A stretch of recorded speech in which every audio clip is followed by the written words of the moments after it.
Livro de Mateus, capítulo 16. Vamos ver o que a palavra de Deus tem a nos dizer a respeito desse tema. Ele é. Quem é Jesus? E qual a importância disso para as nossas vidas? Livro de Mateus, capítulo 16, do versículo 13 ao versículo 17. Diz assim a palavra de Deus: Indo Jesus para os lados de Cesareia de Filipe, perguntou aos seus discípulos: Quem diz o povo ser o Filho do Homem?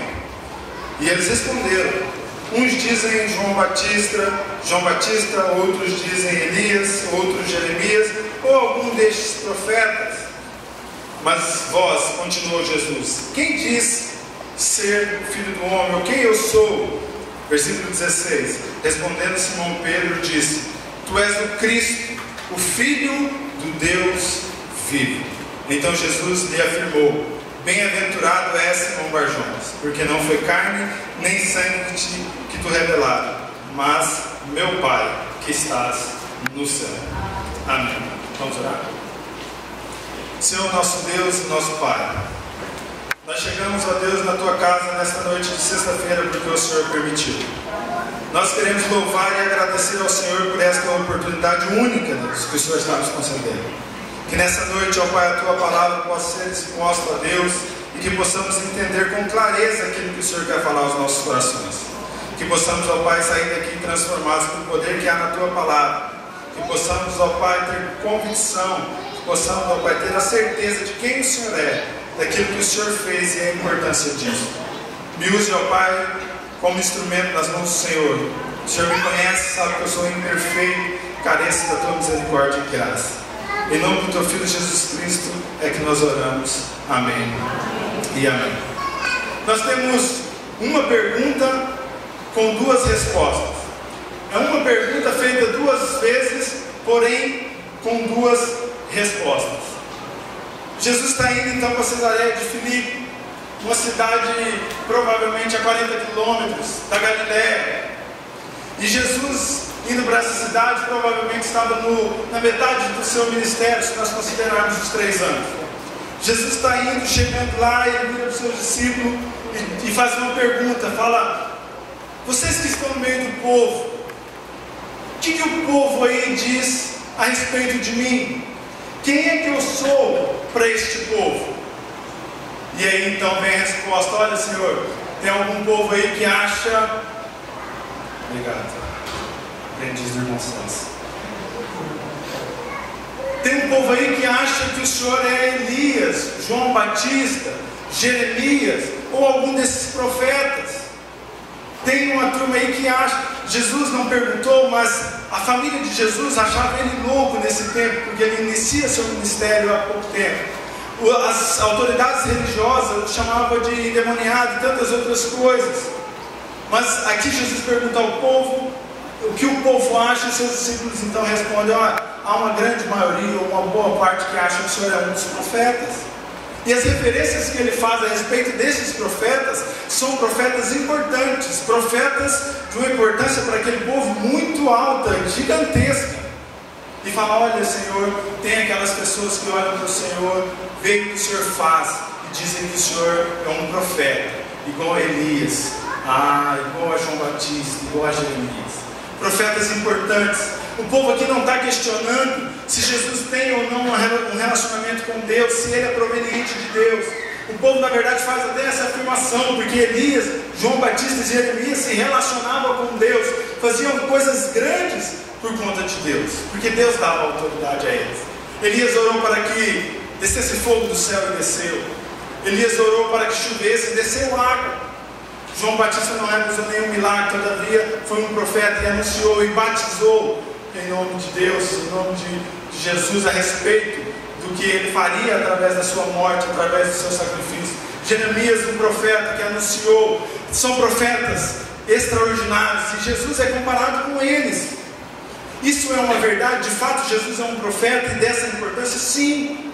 Só que isso é uma verdade incompleta, porque a segunda resposta completa o sentido ou o que é de fato Jesus, quem Ele é.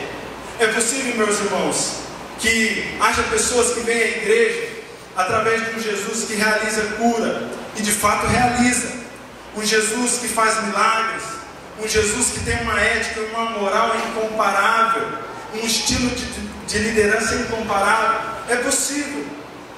Gandhi fez uma revolução na Índia, e ele usou a moral de Jesus, a ética de Jesus, a liderança de Jesus. Todavia ele via Jesus apenas como homem, tão somente como homem, mas usou a liderança de Jesus, a ética de Jesus, e ele disse que Jesus foi dentre todos os moralistas que já existiram. Então é possível que dentro da igreja haja pessoas que vai ou que vêm até Jesus por conta daquilo que ele pode oferecer, por conta daquilo que ele dá. E de fato Jesus é um líder, de fato referência ética, sua moral, ele realiza curas, milagres, de fato ele faz isso. Mas isso resolve um problema presente e não um problema futuro.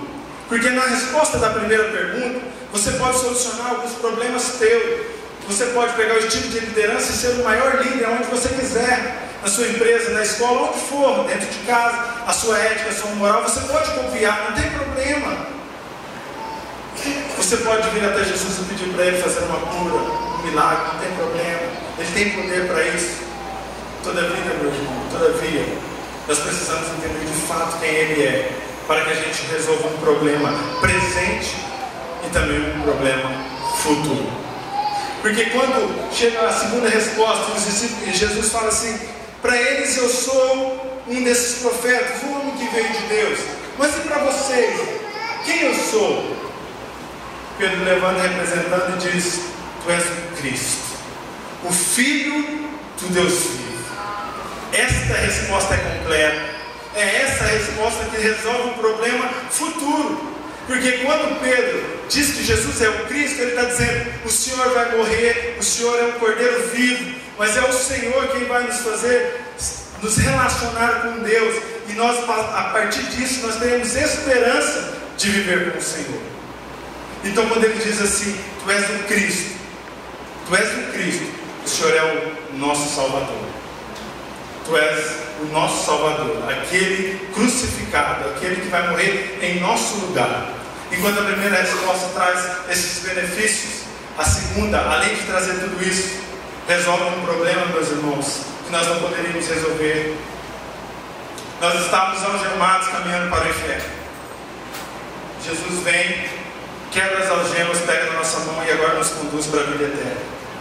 E agora nós vamos viver com Cristo, porque nós conseguimos olhar para Ele e enxergar que Ele é Cristo. Ele é Cristo. Eis o Cordeiro de Deus, que tira o pecado do mundo e batiza com o Espírito Santo. Essa é a missão de Jesus, foi para isso que Ele veio. E Jesus vai dizer no versículo 17: bem-aventurado és. Você é feliz, Pedro. Sabe por que você é feliz? Porque agora você tem esperança. Porque agora você pode enxergar que Jesus, que eu sou o Cristo. E agora você então pode ter esperança nos seus dias, na sua morte, na sua ressurreição, na sua vida eterna. Porque você agora pode enxergar de fato quem eu sou. Meus irmãos, dentro da igreja nós temos dois grupos. As pessoas que vêm até Jesus por conta daquilo que Ele pode dar. De fato Ele pode realizar grandes coisas. Mas tem aquele grupo que vem reconhecendo a grandeza e de fato quem é Jesus para adorar. Para adorar o nosso Deus. É Ele quem merece toda a honra, toda a glória e todo o louvor. Quando nós olhamos para Cristo dessa forma, nós passamos a ter esperança. E independente das circunstâncias, independente daquilo que você esteja passando, se você olhar para o futuro, você vai ver que Deus, que Jesus já preparou algo para você. Ainda que as dificuldades venham no casamento, na família, na faculdade, no trabalho, você olha para o futuro, olhando para Cristo, porque de fato Ele é aquele que nos ligou, aqueles que nos fez agora filhos de Deus.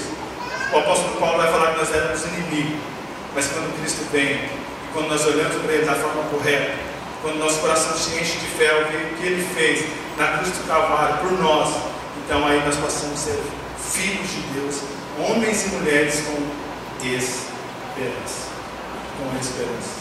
E aí, versículo 17, na parte B, vai dizer: Pedro, não foi carne nem sangue que te revelou isso. Você não pesquisou em qualquer lugar, não foi nenhum homem que te disse isso. Não foi você digitando no Google que você conseguiu entender isso, Pedro. Não foi. Foi meu Pai que revelou isso a você. Seus olhos estavam tapados, mas agora você enxerga porque meu Pai te deu esse presente. O apóstolo Paulo vai falar: porque pela graça sois salvos mediante a fé. E isso não vem de vós, é presente de Deus. É Deus quem nos faz enxergar dessa forma. Então, meus irmãos, todas as vezes que nós olhamos para Cristo, mesmo Ele podendo fazer tantas coisas, a essência e a explicação de todos esses dizeres é que Ele é Cristo, aquele que veio, morreu, mas ressuscitou, está à direita de Deus e intercede por nós. Nós temos esperança. Nós somos os mais felizes de todos os povos, porque nós temos esperança no dia de amanhã. Nossa vida não se limita somente a esta terra. Que Deus nos ajude a olhar para Ele com esses olhos e de entender o que Ele fez. Porque de fato, nós precisamos entender, a igreja brasileira precisa entender.